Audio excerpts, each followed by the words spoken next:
New York. Most people immediately imagine towering skyscrapers, the never-sleeping glow of Times Square, and the non-stop rush of New York City.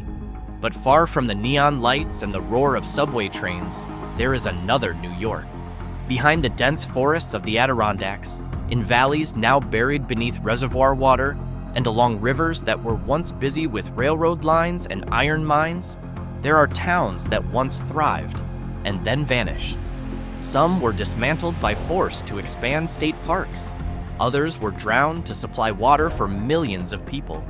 Some died when industries collapsed deep in the Adirondacks, and a few became dark symbols of environmental tragedy.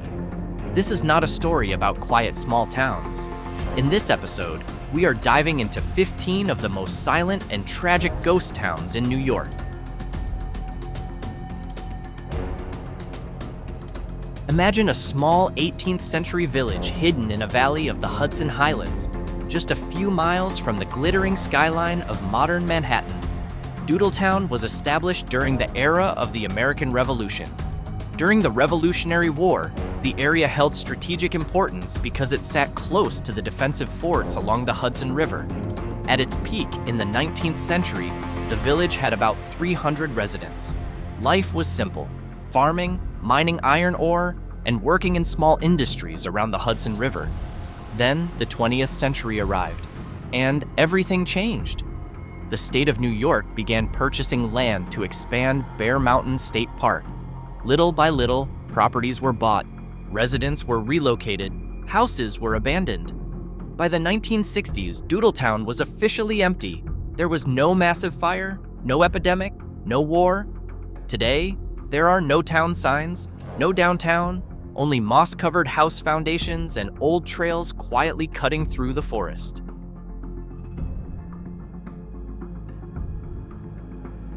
Now we travel far to the north, deep into the heart of the Adirondacks, a place that feels like the edge of the world. Tahawus was not just an abandoned village. It was born from massive industrial ambition. Founded in the 1820s as an iron ore mining center, Tahawus stood at the base of Mount Marcy, the highest peak in New York. The location was remote, wild, and brutally cold in winter. Workers lived surrounded by dense forests, building smelting furnaces, wooden homes, and transport routes to haul iron out of the mountains. The problem? The ore quality turned out to be far worse than expected. The early operation went bankrupt. Several decades later, the town rose again, this time because of titanium mining in the 20th century. A major company rebuilt the worker community with housing and basic facilities.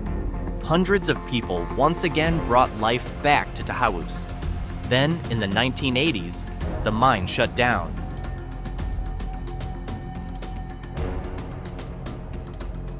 If you drive through Parksville today along Route 17, now known as Interstate 86, what you see are empty motels, faded neon signs, and rows of abandoned buildings that look like a scene from a small-scale post-apocalyptic movie. But in the 1950s and 1960s, this place was alive. Parksville sat in the heart of the Catskills during the era of the Borscht Belt, a time when thousands of tourists, especially Jewish families from New York City, arrived every summer to stay in resorts, hotels, and bungalow colonies. The economy buzzed with activity. The restaurants were packed. Music and comedy shows filled the nights. Then change arrived. Cheap flights to Florida and the Caribbean. A new generation no longer tied to the old Catskills vacation tradition. And new highways that turned Parksville into a place people simply passed through, rather than a destination where they stop. This is not a classic ghost town. In the late 19th century, a developer named William T. Love planned to build an industrial canal connecting the Niagara River to Lake Ontario. The project failed. What remained was simply a large ditch, empty and unused. Then, in the 1950s, the chemical company Hooker Chemical Company began using the site to dump more than 20,000 tons of toxic waste. Drums filled with chemicals were buried underground. The soil was sealed over. The problem? That land was later sold to the local school board. Homes were built. Families moved in, with no idea what was buried beneath their backyards. By the 1970s, residents began reporting miscarriages, birth defects, cancer, and unexplained illnesses. Chemical odors seeped up from the ground after rainstorms. Children played in puddles that were later discovered to be toxic. The scandal exploded across the nation. President Jimmy Carter eventually declared a federal emergency in 1978, one of the first in American history for an environmental disaster. Hundreds of families were relocated, and even today, the name Love Canal remains a symbol of one of the most infamous environmental scandals in the United States. Deep in the forests of the southern Adirondacks, Thurman Station once existed for one simple reason: the railroad. In the late 19th and early 20th centuries, train lines carried timber, forest products, and passengers through this remote region. The problem was that towns like this were only as strong as the rails that supported them. When the timber industry began to decline and transportation shifted toward trucks and highways, the role of small stations like Thurman Station slowly faded away. Eventually, the rail line shut down. Activity stopped. Without the constant movement of trains, there was no economic reason for the community to survive. Thurman Station disappeared quietly. One family moved away, then another, until only traces of old structures remained, while the forest gradually reclaimed the land. Today, the area is better known simply as part of the rural landscape of Warren County. Peaceful, sparsely populated, and almost completely without signs that a small economic heartbeat once existed there. Old Gilboa was established in the early 19th century in the fertile Schoharie Valley. Farmers, small churches, a schoolhouse, a general store, it was a quiet and stable rural American community. Then, New York City began to grow, and it needed water. In the early 20th century, city planners decided to build the Schoharie Reservoir as part of the massive water supply system serving New York City. The valley where Gilboa stood was considered the perfect place to flood. Land was purchased through forced acquisition. Homes were moved or destroyed. Even cemeteries had to be relocated. Many residents resisted, but in the end, they had little choice. By the 1920s, the dam was completed, and water slowly filled the valley. What exists today is a calm reservoir and a massive dam that appears solid and permanent. There is no dramatic sign announcing that a town once stood beneath the water below. Founded in 1887 by wealthy entrepreneur and visionary A.P. Stokes, Onteora Park was far more than just a resort. It was an ultra-exclusive private club tucked into the Catskill Mountains. Admission was not open to everyone. Only elite families from New York City were invited to become members. Artists, writers, intellectuals, and powerful industrialists built large summer cottages overlooking spectacular mountain valleys. The community featured a private lake, exclusive social gatherings, and the atmosphere of a refined retreat for America's upper class during the late 19th century. For decades, the place stood as a symbol of elite lifestyle, where wealthy families escaped the summer heat and chaos of the city. But time eventually changed everything. World wars, the Great Depression, shifting vacation habits, and the gradual decline of old private clubs slowly faded its prestige. Many cottages were no longer carefully maintained. Social life grew quieter. Some sections remain inhabited today, but the powerful aura of its golden era has largely disappeared. Founded in the 1840s by industrialist Archibald McIntyre, Adirondack was built as a company town deep in the forests of the Adirondacks. The goal was clear: process iron ore directly at the mining site and create a fully integrated industrial center far from major cities. At the time, it was an ambitious project. The settlement included smelting furnaces, workers' homes, a school, and community facilities. At its peak, about 300 people lived and worked there. In less than a decade, the company went bankrupt. Its remote location made transportation expensive and complicated. In less than a decade, the company went bankrupt. And when the industry collapsed, the town collapsed with it.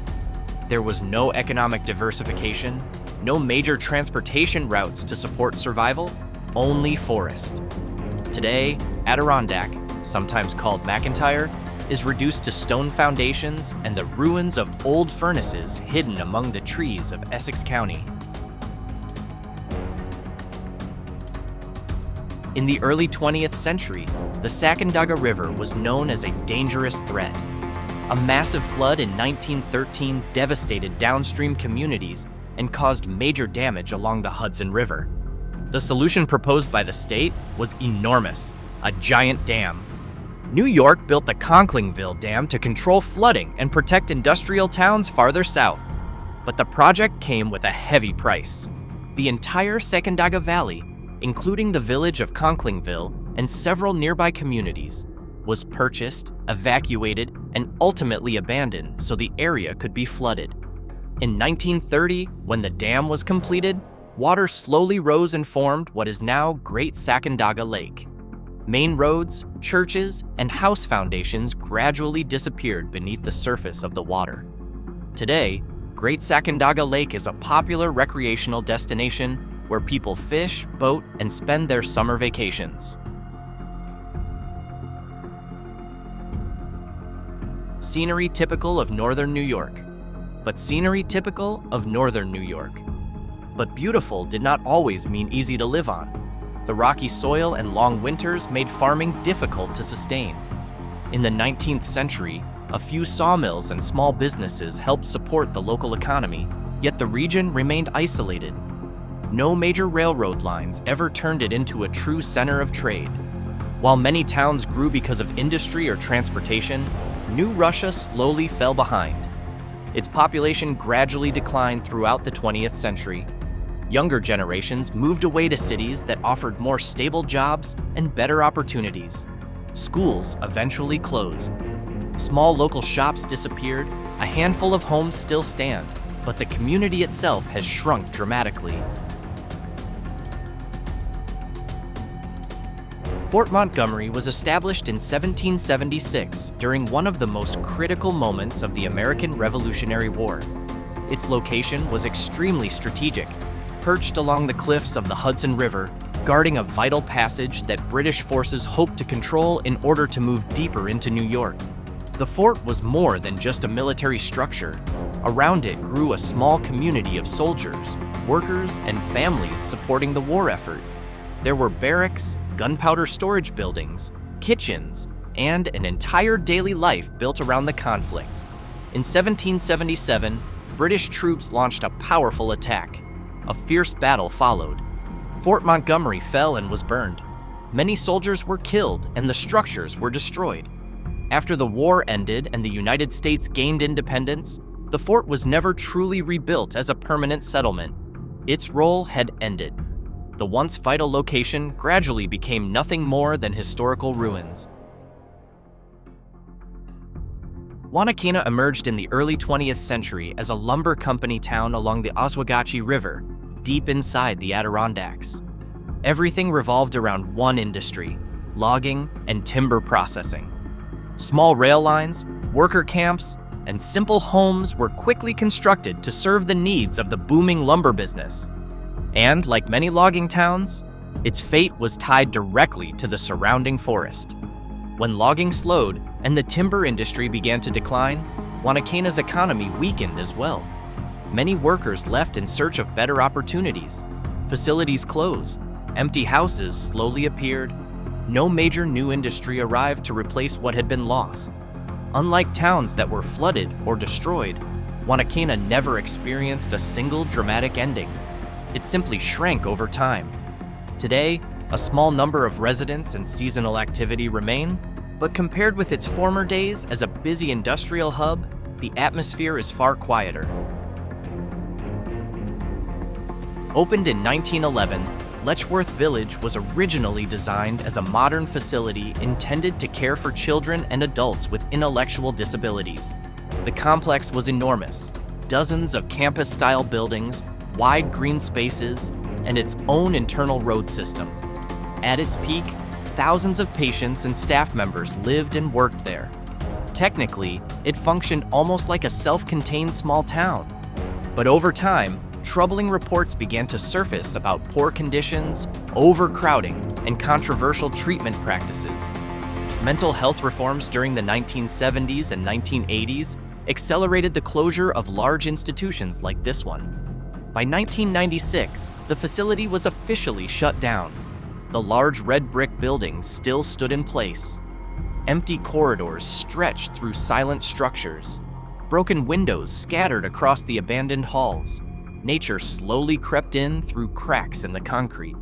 Some parts of the property have since been reused, but many of the buildings sat abandoned for years, creating an atmosphere that feels deeply eerie and unsettling. Old Neversink was not a failed town. It was not destroyed by war, and it was not brought down by scandal. Instead, it became a casualty of New York City's growing need for water. In the early 20th century, the population of New York City exploded.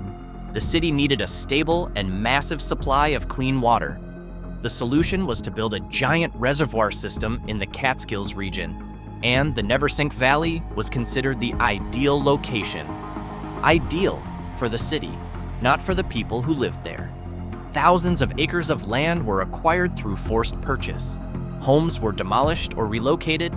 Farms and small local stores vanished. Even cemeteries had to be dug up and moved. By the 1950s, the dam was completed and water slowly filled the valley, forming what is now known as the Neversink Reservoir.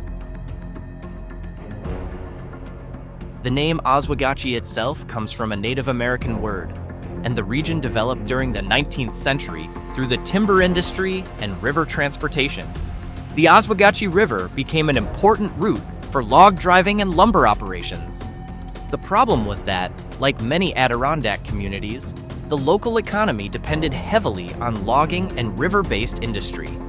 When large-scale logging slowed and modern transportation reduced the importance of river routes, many of the small settlements along the river declined sharply. What makes the area feel ghostly is not that the town vanished entirely, but that many of the old hamlets and industrial sites along the river are now reduced to foundations, crumbling dam remains, and rotting wooden structures hidden deep within the forest.